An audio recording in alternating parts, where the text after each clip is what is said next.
Steve Ditko passed away recently, and I think it's fitting for us comic fans to say a few words and pay tribute to an incredible artist and writer who had an amazing career in comics that lasted almost 50 years. During that time, he created and worked on some of the most iconic heroes in all of comics. He studied art under Batman artist Jerry Robinson at the Cartoonist and Illustrator School in New York City. Steve got his first job in comics in 1953 working at the Simon & Kirby studio. By the late 1950s, he was a regular artist at Charlton and pre-Marveled Atlas Comics. During that time period, he worked mostly on science fiction and horror stories. His work and background in those genres would later help him expand into superheroes. And it was during this time period at Atlas when he, along with artist Jack Kirby and writer-editor Stan Lee, developed a style of comic book production that would later be called the Marvel Method. Over the decades, Steve Ditko worked for many publishers, and he managed to work in his personal philosophy of objectivism into his work. His vision of objectivism was based on the writings of Ayn Rand and Aristotle. Whether they were liberal or conservative, bad or good, his characters lived under this underlying worldview. And it may be for this very reason why his characters managed to connect with readers. And now, without any further delay, here is a list of 12 not-so-lost superheroes of Steve Ditko. 1967, The Question. The Question was a watered-down Comics Code-approved version of an earlier hero, Mr. A, that Ditko drew for an underground comic. The Question, like Mr. A, was steeped in objectivism. The character viewed the world in strict black and white. There was no gray area, only right and wrong. 1968, Hawk and Dove. Hawk and Dove made their first appearance in Showcase number 75. This duo was also heavily based in objectivism. They would branch out into their own series, and Ditko plotted out and drew the first issue. He left the title after the second issue due to a conflict with DC editorial. 1966, Nightshade. She made her first appearance in an issue of Captain Atom where she helps him battle a supervillain called the Ghost. Although she never got her own title, her adventures appear as backup stories in various Charlton titles. 1975, The Destructor. Reunited with former Marvel co-workers Larry Lieber and Archie Goodwin, Ditko went on to work for the short-lived Atlas Seaboard Comics line. Ordered by the publisher to copy Marvel, the character is a mashup between SpiderMan and Daredevil. 1988, Speedball. Speedball made his first appearance in the pages of Spider-Man. After a short run with his own title, the character bounced all around the Marvel Universe.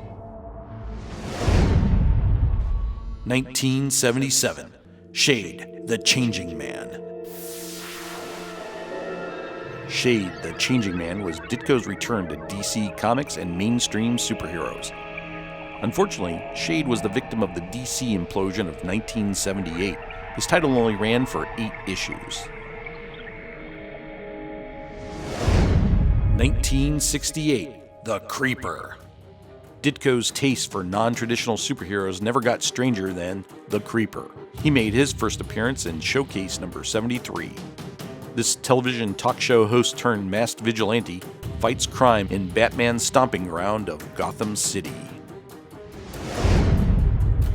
1991, Squirrel Girl. A favorite target of the Comicsgate crowd, Squirrel Girl got her start in the pages of Marvel's superheroes. The original idea came from writer Will Murray, but in typical Ditko fashion, he touched up the character and brought her to life, adding elements that the writer never dreamed of. 1960, Captain Atom. Captain Atom is probably Ditko's earliest go at a superhero. The atomic superhero made his first appearance in the pages of Space Adventures for Charlton Comics. This character is currently part of the DC universe and was the inspiration for Dr. Manhattan in The Watchmen.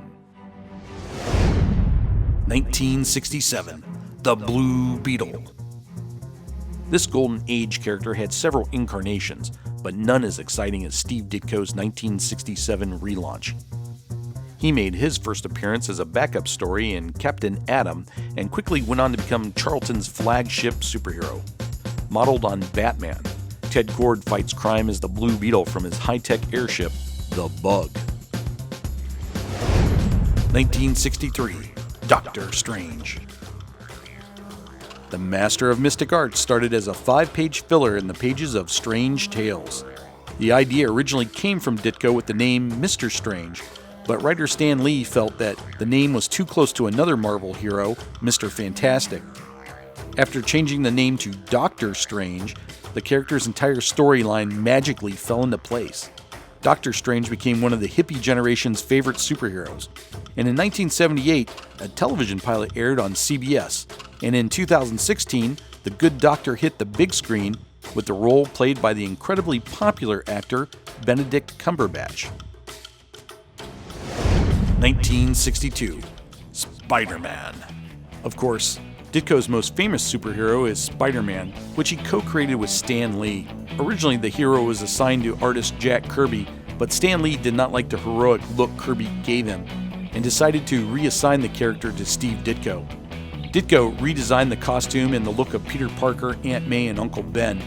And with the help of his roommate, fetish artist Eric Stanton, they came up with the idea of the web shooter. Ditko's bold design also included a full face mask and boots and gloves that seamlessly mixed with the body costume. When publisher Martin Goodman saw Spider-Man for the first time, he didn't want to publish it. He thought the character was ugly and crazy looking. After some convincing by Stan Lee, Goodman agreed to publish Spider-Man in the last issue of a canceled science fiction comic, Amazing Fantasy. And the rest is history. Spider-Man was Ditko's greatest triumph, but it was also his most frustrating defeat. Artistic differences over the direction of Spider-Man led to a long-standing feud between him and editor-writer Stan Lee. Ditko wanted the character to continue growing into adulthood, while Stan Lee wanted to keep him in high school. Ditko also grew bored with Stan Lee's plots. They dubbed their style of workflow as the Mighty Marvel method of comic book production. And in the Marvel method, a story would begin with Stan Lee describing the plot to Ditko. Ditko then would draw the story, leaving a space for word balloons and narration boxes. And when the art was finished, Stan Lee would then add the dialogue and narration. Ditko began taking liberties with Stan Lee's plots, and it led to tension between the two. Their anger got to the point where Ditko and Lee refused to even talk with each other. Communication between the two would have to be relayed back and forth through Marvel secretary Flo Steinberg. This tense situation would eventually lead to Ditko's departure.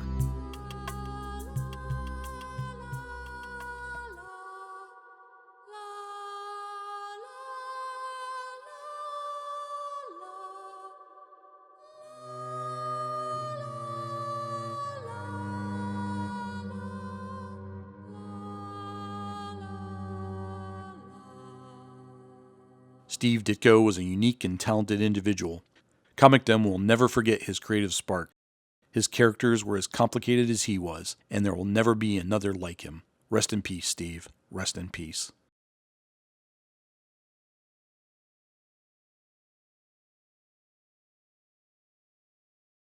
Mr. A is based on Ayn Rand's theory of justice, on Aristotle's law of identity, his definition of man, and his view of art. Aristotle said that art is philosophically more important than history. History tells how men did act. Art shows how men could and should act. Art creates a model, an ideal man as a measuring standard. Without a measuring standard, nothing can be identified or judged. But everything can be measured. It requires an appropriate standard. With it, one can measure down to atoms, up to the stars, and the changes in the character of a man.